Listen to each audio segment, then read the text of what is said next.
আমাদের প্রতি আসলে বৈষম্যই করা হয় বলা গেলে।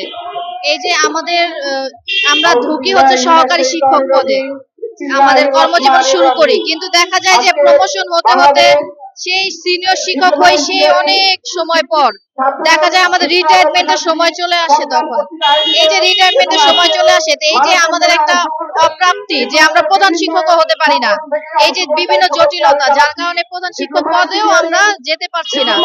বিভিন্ন এই যে মাধ্যমিকের উপর যে আমাদের একটা মানে সব দিক থেকে আমাদের একটা চাপে থাকে, যে এই বৈষম্য নিরসনের জন্যই আমরা আসলে এখানে আজকে দাঁড়ানো।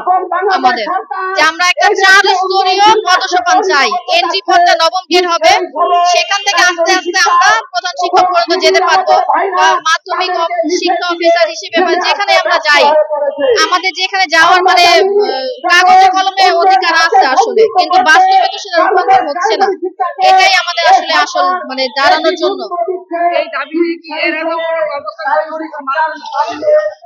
মানববন্ধন আসলে এভাবে এটাই প্রথম, এর আগে এভাবে দাঁড়ানো হয়নি আসলে, এবারই প্রথম দাঁড়াচ্ছি। সারা বাংলাদেশেই আমরা ধাপে ধাপে হচ্ছে আর কি।